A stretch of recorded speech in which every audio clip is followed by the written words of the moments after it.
El entierro de mi padre fue un martes, a las 10 de la mañana, en el cementerio de Elche. Llovía. Casi no fue nadie, solo los más cercanos, y mi madre que se sostenía apenas en pie. Yo estaba destrozado por dentro, pero intenté mantener la compostura todo el rato. Lo que nunca esperé es que Clara, mi mujer, no apareciera. No mandó ni un mensaje. Nadie entendía nada. Mi madre me preguntó si había pasado algo entre nosotros. Mi hermana también. Yo no supe qué responder. Lo peor es que esa mañana, a las 8, Clara me había dado un beso en la frente, me dijo ánimo, cariño y salió de casa como si fuera a trabajar. Iba vestida de negro, pensé que se estaba preparando para acompañarme. Pero no. Se fue. Desapareció todo el día. Intenté llamarla después del entierro. 2 veces. Nada.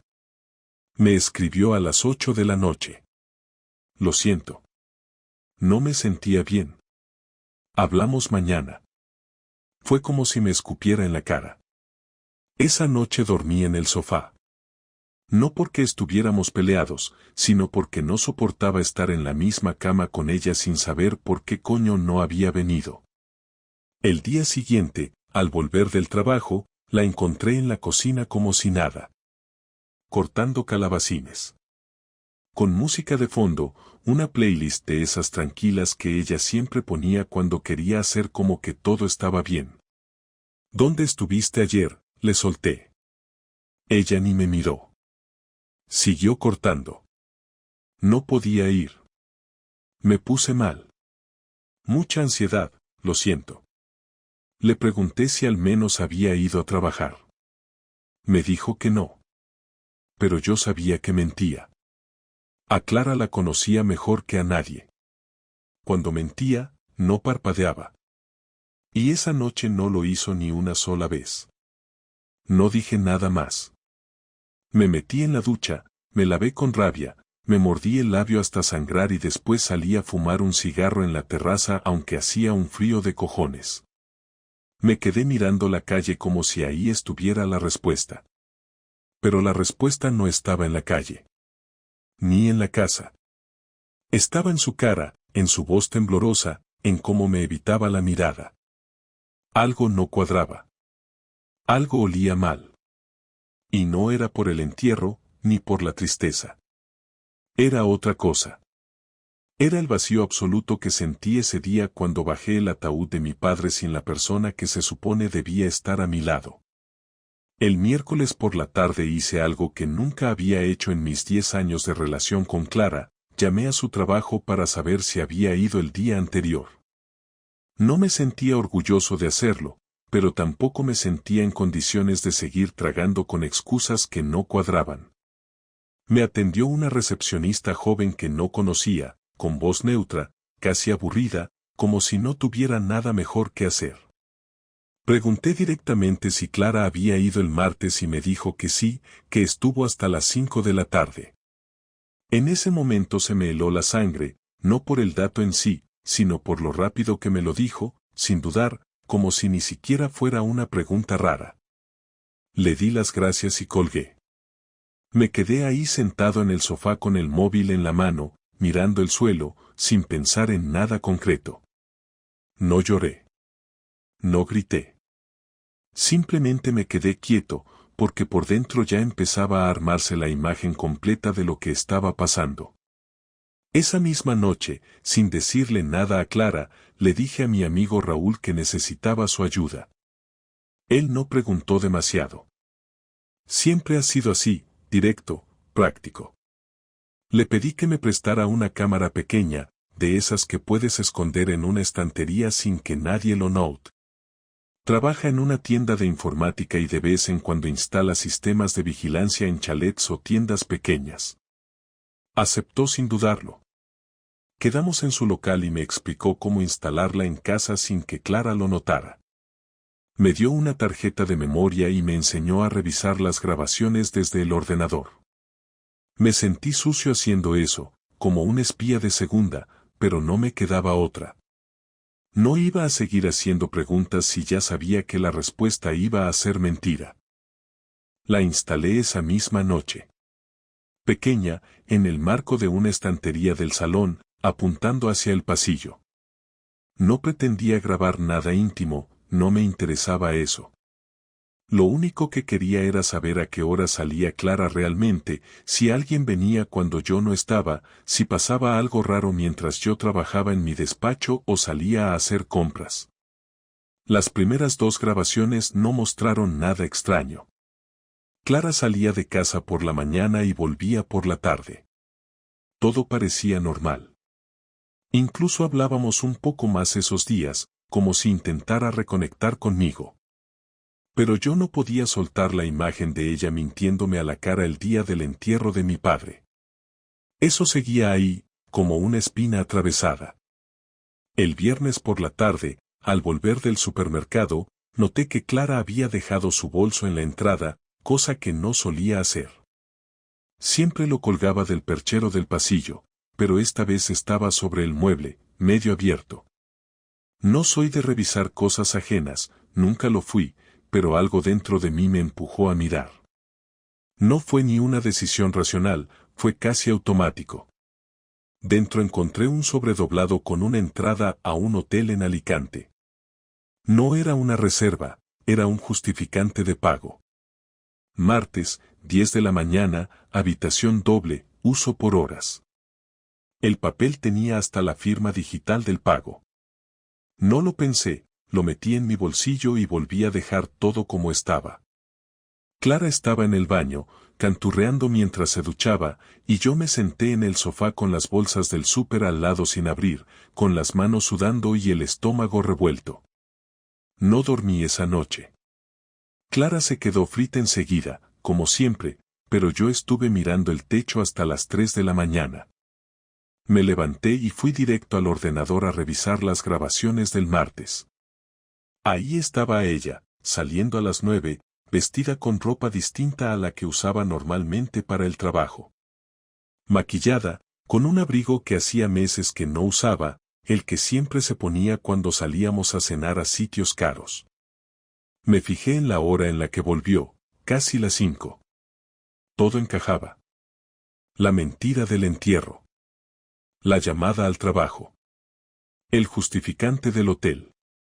Todo. El sábado por la mañana, sin decir nada, le dije que me iba a ver a mi madre para ayudarla con unos papeles. Me pidió que le comprara detergente si pasaba por el supermercado. Le dije que sí, le di un beso en la mejilla y me fui. Pero no fui a casa de mi madre. Fui al hotel. Pedí hablar con el encargado. Le dije que era periodista y que estaba investigando una denuncia de infidelidad que involucraba su establecimiento. Fue una mentira, claro, pero funcionó mejor de lo que esperaba. No me dieron nombres, pero me confirmaron que una mujer con ese número de reserva había estado allí el martes, que no era la primera vez y que siempre venía acompañada. No dijeron más, y tampoco insistí. No hacía falta. Volví a casa al mediodía. Clara estaba fregando el baño y tenía música a todo volumen. No me escuchó entrar. Me senté en el salón y esperé a que saliera. Cuando lo hizo y me vio sentado ahí, me sonrió y me preguntó si ya había comido. Le dije que sí. Se quedó unos segundos parada, mirándome, esperando que dijera algo más. Pero no lo hice. Solo la miré, en silencio. Ella se dio la vuelta, volvió al baño, y yo supe que pronto iba a tener que poner las cartas sobre la mesa. No podía alargar esto mucho más. Había cruzado una línea y lo sabía. Lo jodido era que no me sentía dolido como creía que me iba a sentir. Me sentía otra cosa. Como si estuviera preparando algo. Algo grande. El domingo amaneció con un silencio raro. No el silencio normal de un domingo por la mañana, sino uno de esos que te ponen tenso aunque no sepas por qué. Clara estaba en la cocina haciendo café, vestida con un chándal viejo, el pelo recogido, actuando como si todo estuviera bien. Yo la miraba desde el marco de la puerta, sin decir nada.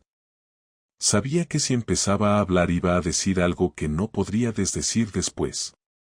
Me preguntó si quería café y le dije que sí, que me sirviera uno. Me lo puso delante y se sentó frente a mí. Me miraba sin hablar, como esperando algo, y yo ya no podía aguantar más esa calma fingida. Le dije que necesitaba preguntarle algo, que lo que me dijera tenía que ser la verdad porque ya no podía más con la desconfianza. Ella frunció el ceño, como si no entendiera de qué le estaba hablando, y me dijo que dijera lo que tuviera que decir. Entonces solté la pregunta sin rodeos, ¿dónde estuviste el martes?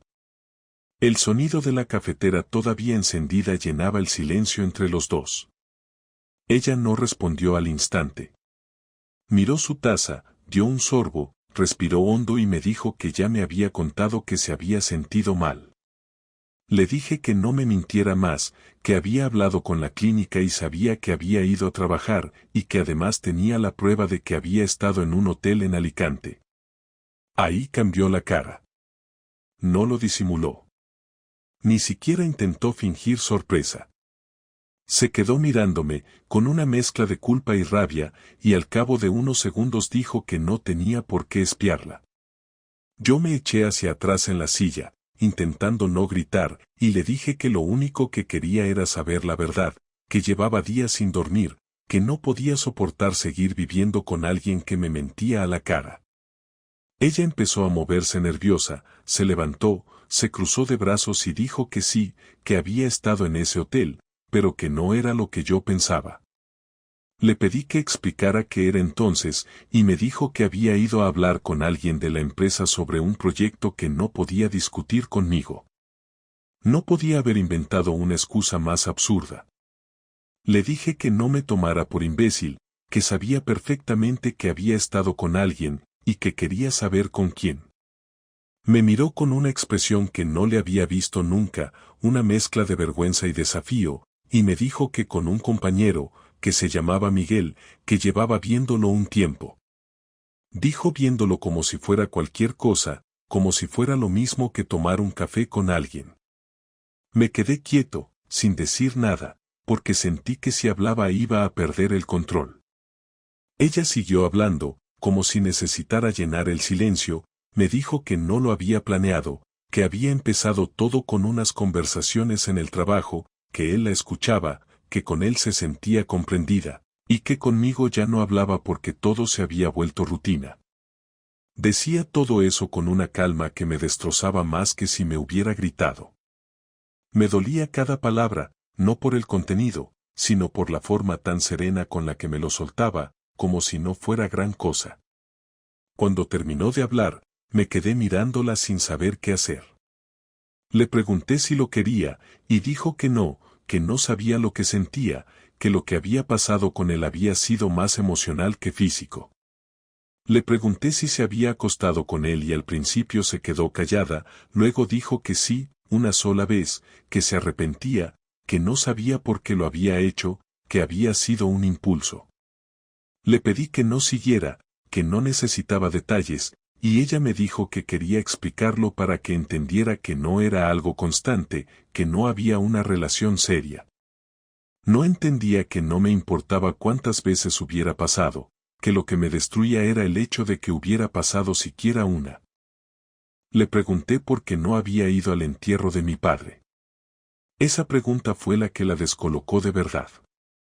No supo qué decirme al principio. Miró hacia la ventana, se frotó las manos, y al final dijo que ese día había quedado con él porque necesitaba distraerse, que no soportaba verme tan metido en mi dolor, que se sentía agobiada por todo. No podía creer lo que oía. Le dije que mientras yo enterraba a mi padre, ella estaba en una habitación de hotel con otro hombre. Lo repetí 2 veces, en voz baja, mirándola fijo, y ella bajó la cabeza. Dijo que lo sentía, que no sabía cómo había llegado a ese punto, que se había perdido a sí misma.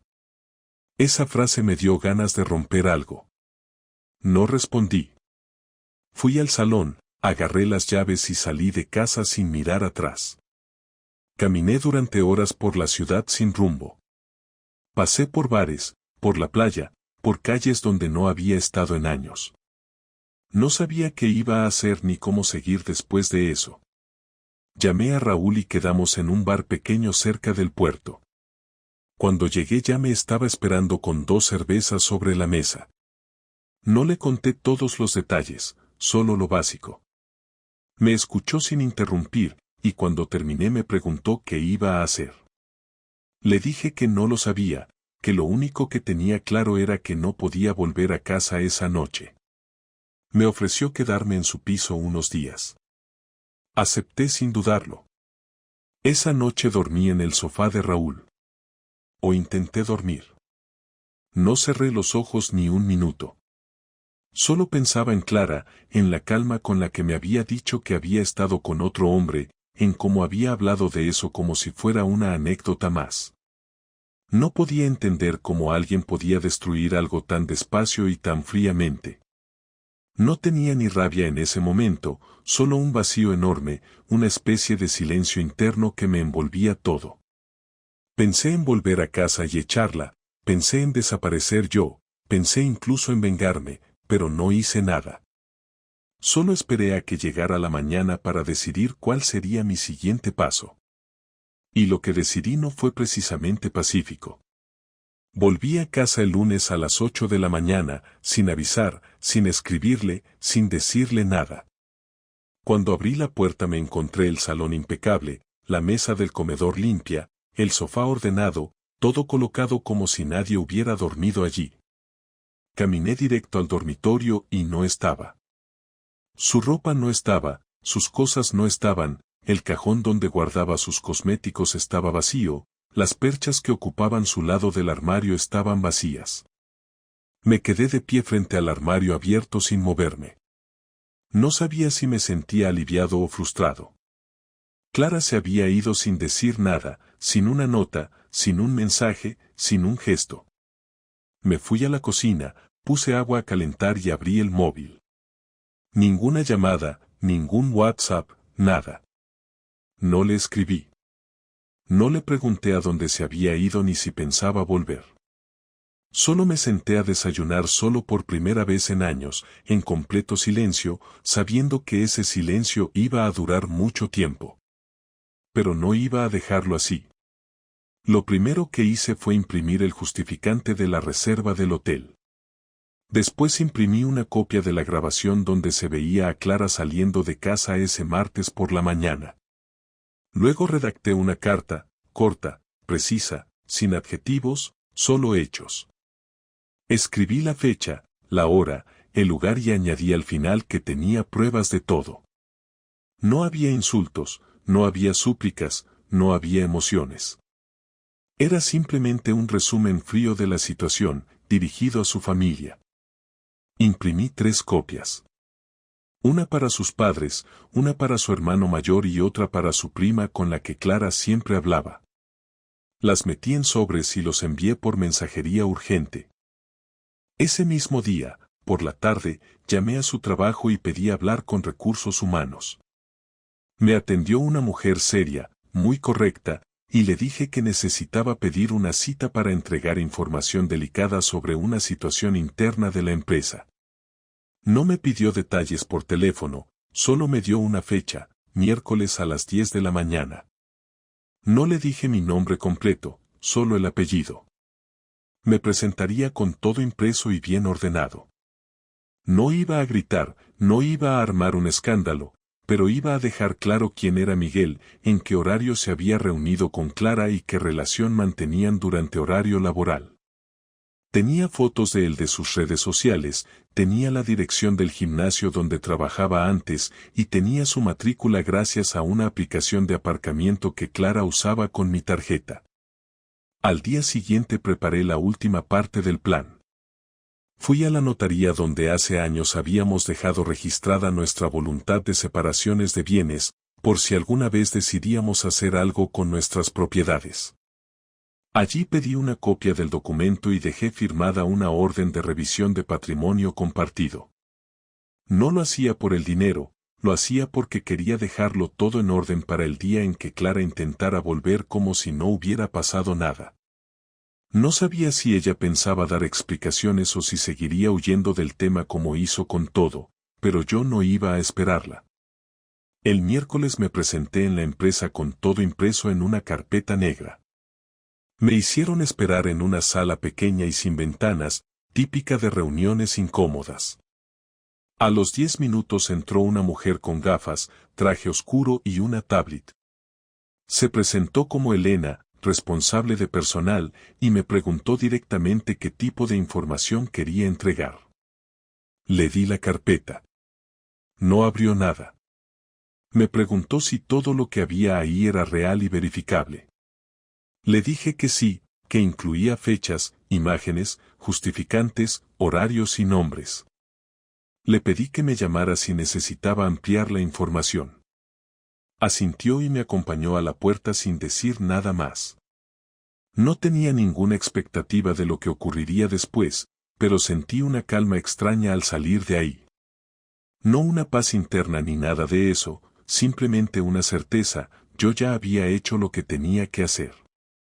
No pensaba destruirle la vida a Clara, no era esa la intención. Lo que no iba a permitir era que todo quedara impune, que ella siguiera actuando como si no hubiera pasado nada, como si el daño que había hecho fuera algo privado que no debía ser juzgado. El engaño no era solo hacia mí. Era hacia toda la gente que la rodeaba, hacia su entorno, su familia, sus compañeros. Yo solo le quité la manta que había usado para taparlo todo. Esa noche recibí el primer mensaje de Clara desde que se había ido. Me escribió que estaba en casa de Laura, su amiga, que necesitaba tiempo para pensar, que estaba en shock por cómo habían salido las cosas. No le respondí. Una hora después me escribió otro diciendo que le habían preguntado en el trabajo por un tema personal y que quería saber si había sido yo quien había hablado. Le respondí que sí, que había contado lo justo, sin exagerar nada, sin mentir, y que si quería negarlo, estaba en su derecho, pero que tenía forma de demostrar todo lo contrario. No volvió a escribir hasta pasadas las 11. Esta vez fue un párrafo largo, donde decía que se sentía atacada, que yo estaba convirtiendo una crisis personal en una guerra, que lo que había pasado con Miguel había sido un error, que no sabía cómo manejar la culpa y que le parecía injusto que estuviera exponiéndola ante su familia. Me dijo que esperaba algo más maduro de mí. Le contesté con una sola frase, lo maduro habría sido decírmelo tú antes de acostarte con otro. Después de eso, silencio. Ni una palabra más en toda la noche. Me acosté sabiendo que lo peor aún no había pasado.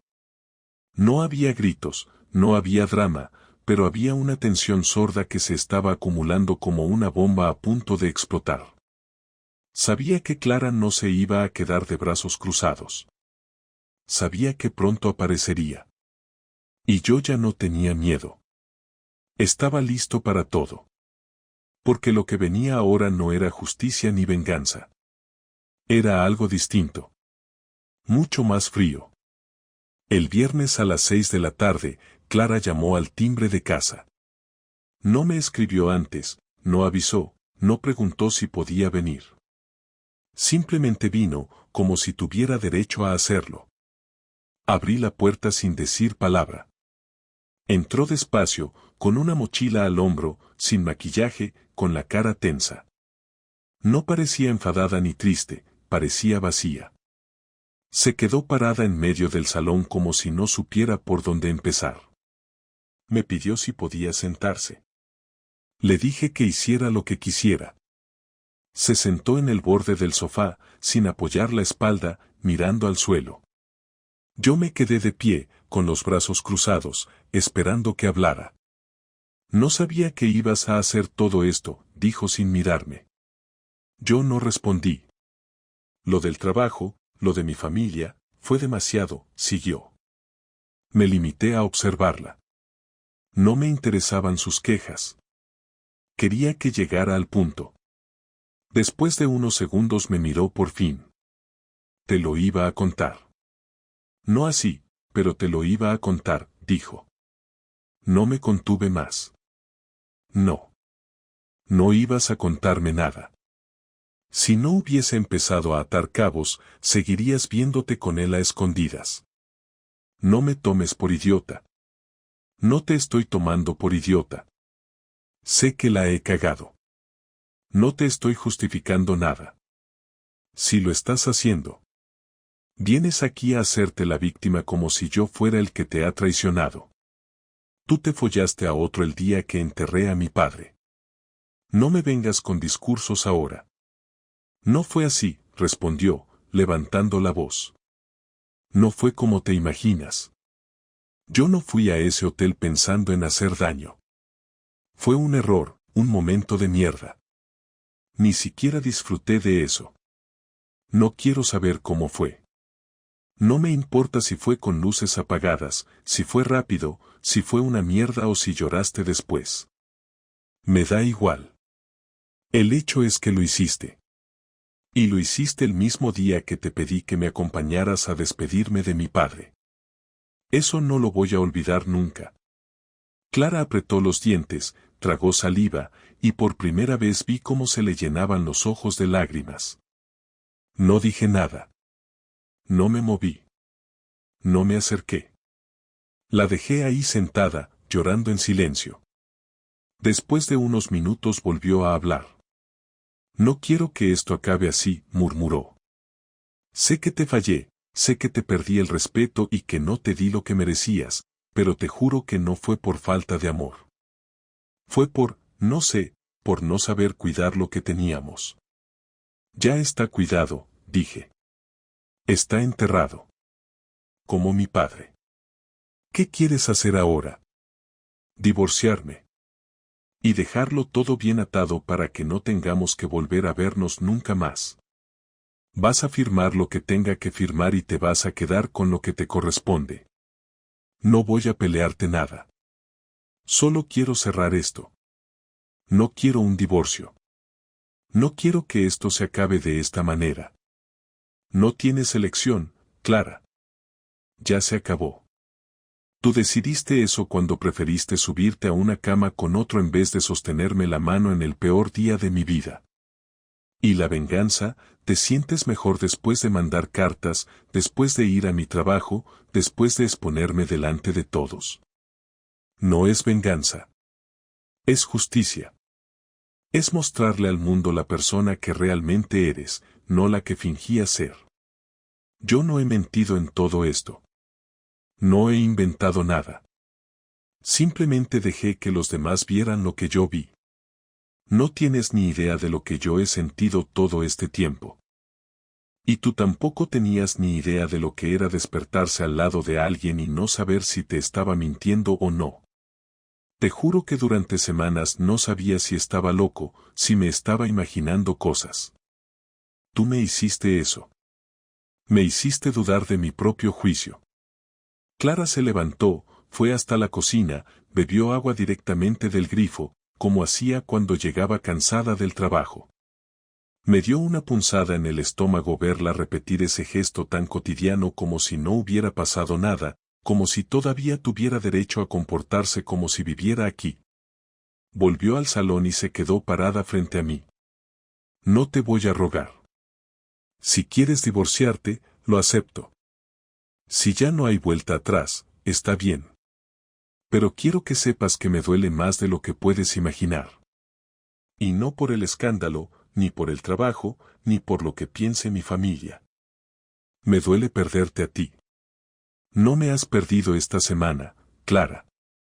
Me perdiste el día que elegiste a otro en lugar de estar conmigo. Ese día te fuiste. Solo que no tuve el valor de echarte.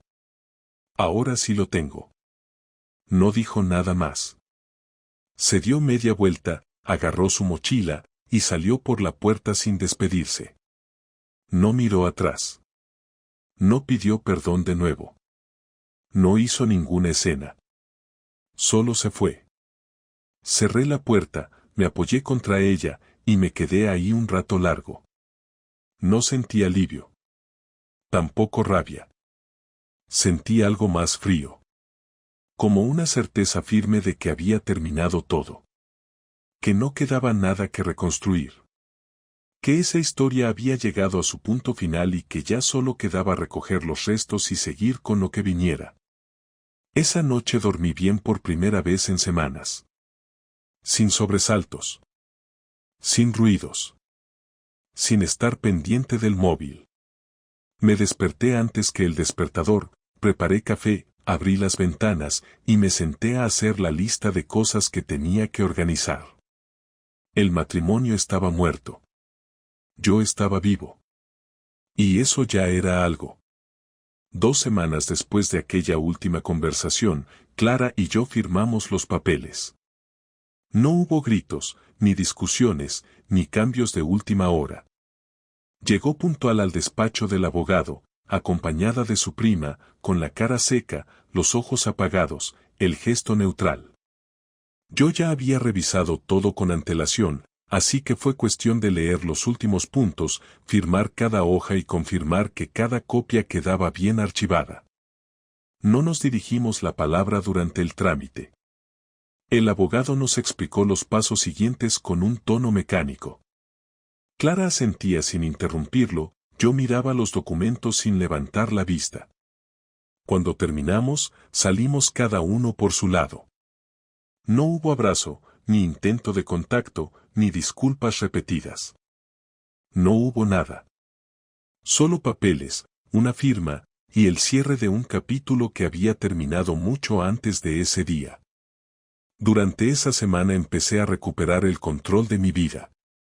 Cambié las cerraduras, cancelé la cuenta bancaria conjunta, organicé mis horarios para no cruzarme con ella en los sitios que antes compartíamos, y dejé claro a los conocidos comunes que no quería saber nada sobre su vida a partir de ahora. No por rencor, sino porque necesitaba limpiar todo el espacio que ella había ocupado. No quería versiones, no quería rumores, no quería saber si lloraba o si salía con otro. A quien me preguntaba, le decía lo justo, ya no estamos juntos y prefiero no hablar de eso. Me ayudó más de lo que esperaba decirlo con naturalidad, sin dramatismos.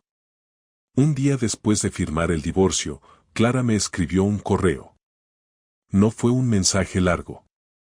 Decía que había empezado terapia, que no esperaba reconciliación, pero que quería trabajar en sí misma. Me pidió que si algún día necesitaba algo importante, no dudara en escribirle. Cerró el correo diciendo que deseaba que yo pudiera estar en paz. Lo leí una sola vez. No respondí. No lo eliminé, pero lo marqué como leído y lo dejé enterrado entre correos de promociones y recordatorios de facturas. No necesitaba seguir conectando con ella de ninguna forma. El cambio real lo noté cuando dejé de esperarla, cuando dejé de pensar qué pasaría si llamaba, si se arrepentía, si me pedía volver a intentarlo.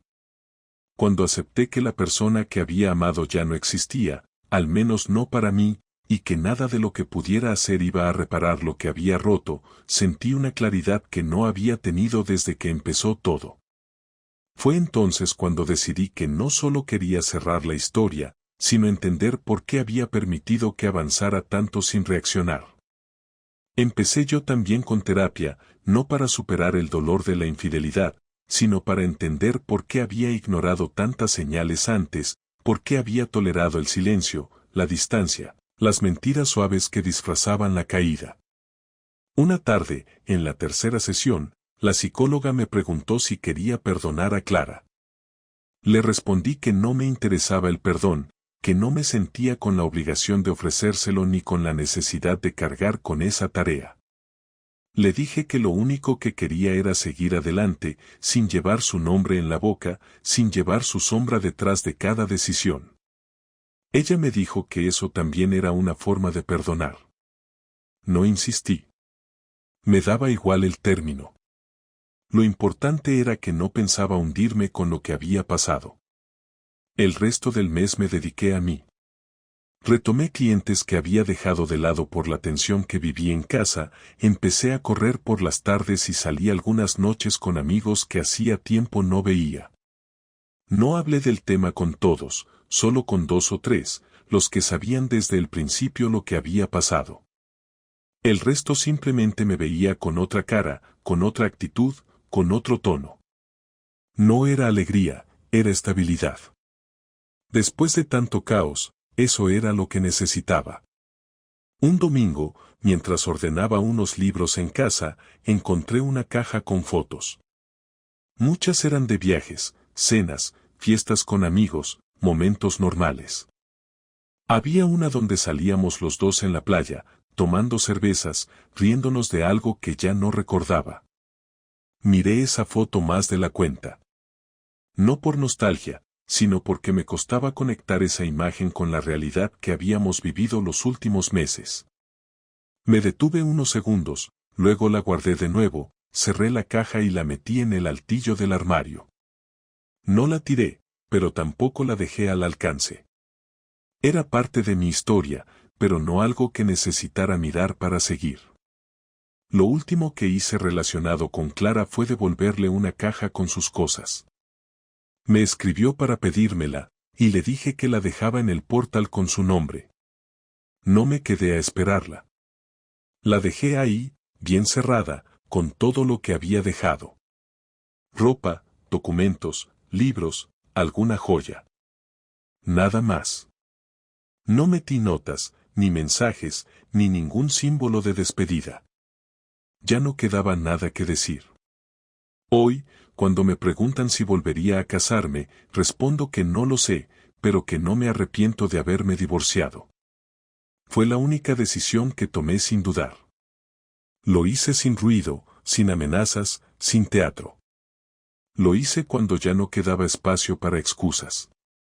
No fue venganza, no fue dolor, fue simplemente el momento en que decidí no seguir sosteniendo lo insostenible. La historia terminó ahí. No tiene un giro inesperado, no tiene reconciliación, ni redención, ni un epílogo esperanzador. Se acabó. Y eso, para mí, ya fue suficiente. Porque a veces cerrar la puerta no es el principio de algo nuevo. A veces cerrar la puerta es todo lo que hace falta para recuperar el control. Y eso fue lo que hice. Sin mirar atrás. Sin permiso. Sin culpa. Solo con decisión. Como debía haber hecho desde el principio.